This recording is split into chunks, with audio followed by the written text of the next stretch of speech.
Salam alaikum les filles, bonjour, j'espère que vous allez bien. Aujourd'hui je vais vous montrer comment prendre les mesures pour pouvoir faire le corsage de base. Je précise que je vais faire avec vous, prochaine vidéo, de montrer comment faire un corsage mais très simplifié. Pour que vous puissiez faire le plus rapidement possible de faire des confections. Et plus tard je vous montrerai le corsage qui est avec des pinces, comment déplacer les pinces, Inch'Allah. On va commencer par les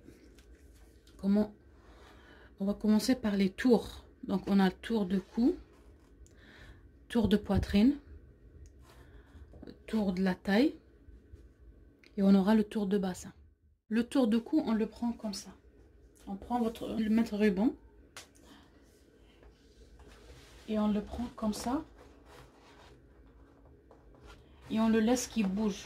Voilà, qu'il épouse bien le cou et qui bouge. Voilà.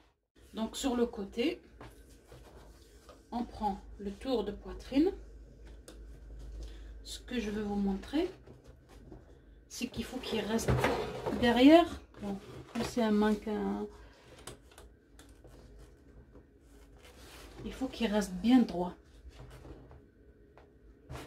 C'est pour ça que je vous ai dit, il faut rester derrière ou de profil pour voir bien. Il faut pas que ça descende comme ça ou comme ça. Il faut que ça reste bien droit par rapport au sein. Là, je peux pas le prendre bien. Il faut que je tiens par là. Mais voilà. Et qu'il faut que ça bouge, voilà. Et ça reste bien droit.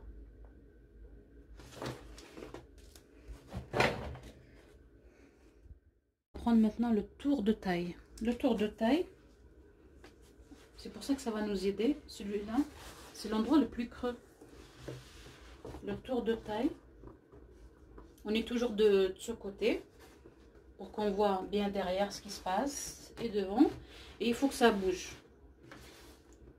Il faut être habillé légèrement. Et par contre, pour le tour de poitrine, il faut avoir son soutien-gorge. On prend aussi l'écart poitrine. On a deux bouts de ça. C'est ça l'écart poitrine. Le mannequin il bouge c'est pas un vrai mannequin. Donc voilà. C'est très important d'avoir un soutien-gorge aussi. Hein.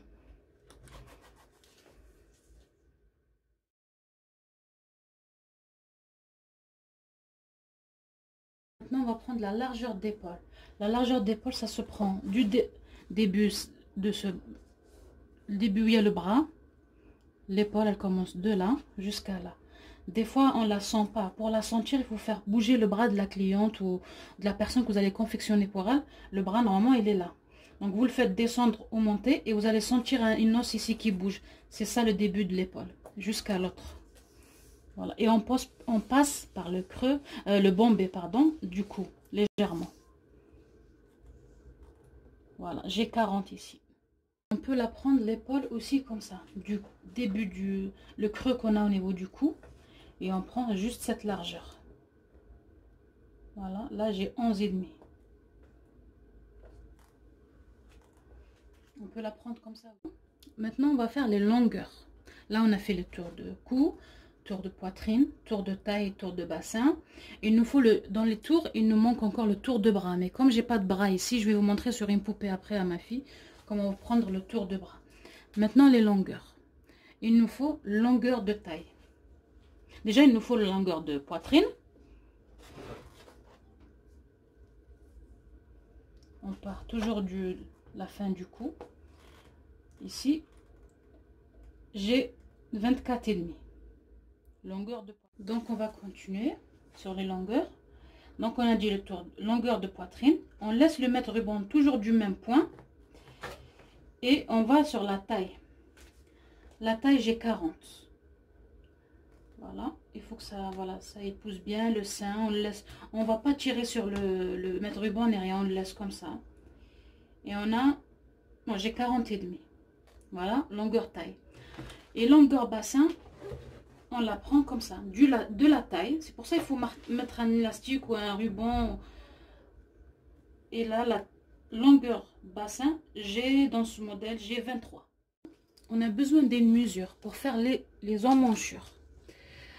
Il y a deux façons de la prendre.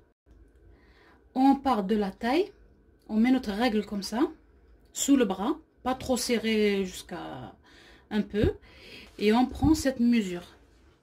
De là, il faut laisser un peu d'aisance quoi, de là à là, et remonter avec son mètre ruban. Voilà. Ou bien on le prend comme ça, du coup.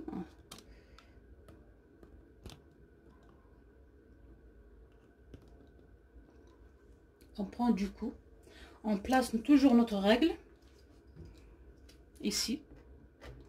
Par exemple, moi j'ai choisi ici, je veux pas parce que je me dis ça c'est sous les aisselles, ça va être serré.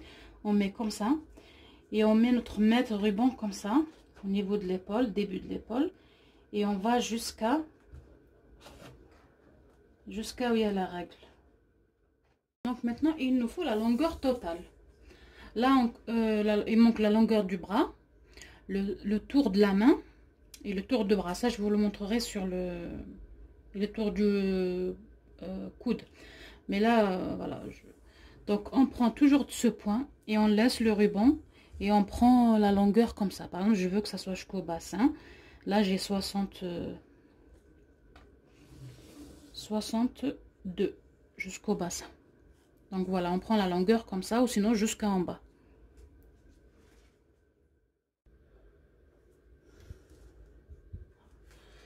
Voilà comment prendre la longueur du bras. Le bras, il faut qu'il soit pas tendu comme ça.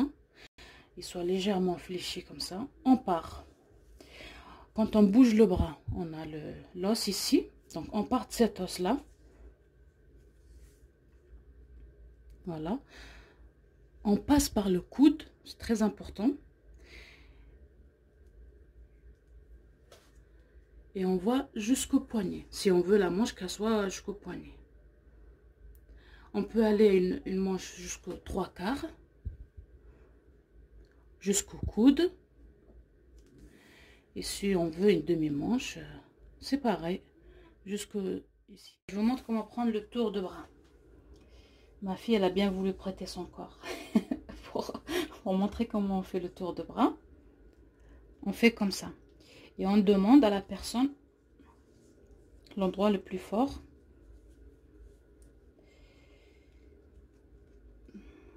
De faire voilà, de gonfler pour voir si le mètre ruban il bouge et voilà.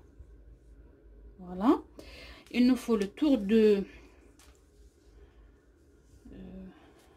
comment ça fait ça ici?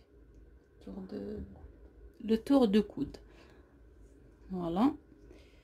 Le tour de coude aussi, il faut que le bras soit comme ça. On le demande et on le regarde. Et quand elle fait comme ça, ça grossit. Donc voilà. Et il nous faut le tour de poignet. Le tour de poignet. Mais le mètre ruban, il bouge. Voilà. Et le tour de la main.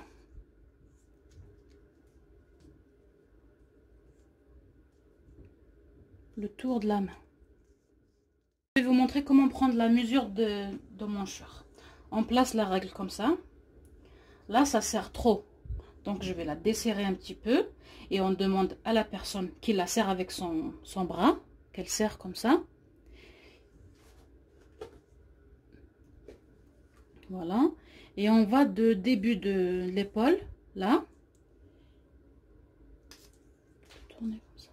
Voilà. Et on prend cette mesure. On va jusqu'à la règle. Là, ma fille, elle a 15,5.